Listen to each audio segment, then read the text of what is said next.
Kamalpur AISF 90तम प्रतिष्ठा दिवस उत्साहमय भाव पालित। आज कलाहांडी जिलार कमलपुर आमहण मणि उच्च महाविद्यालय प्रांगण में All India Students Federation AISF रो 90तम प्रतिष्ठा दिवस उत्साहमय परिवेश रे पालन करागला।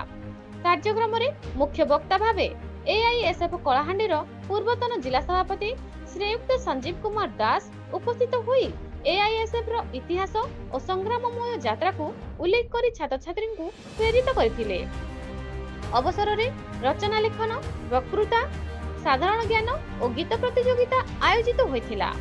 पुरस्कारी माने रचना लेखन रे प्रथम स्थान अधिकार करथिले जीत नायक, द्वितीय स्थान अधिकार करथिले टुकुराम बाग, तृतीय स्थान अधिकार करथिले परशुराम नायक, वक्तृता रे प्रथम स्थान अधिकार करथिले रघुनाथ कांड, द्वितीय स्थान अधिकार करथिले उत्कल हरिजन, तृतीय स्थान अधिकार करथिले तरुणी रणा।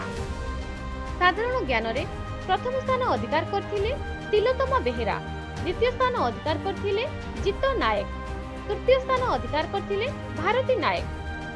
गीत रे प्रथम स्थान अधिकार करथिले कौशल्या सबर, द्वितीय स्थान अधिकार करथिले टगर सेन नायक, तृतीय स्थान अधिकार करथिले पिंकी पुजारी।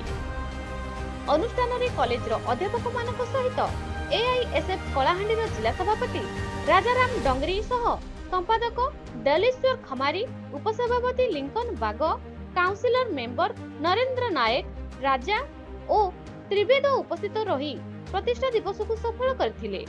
Kalahandi Pradeep Kumar Dongria report, news Odisha TV.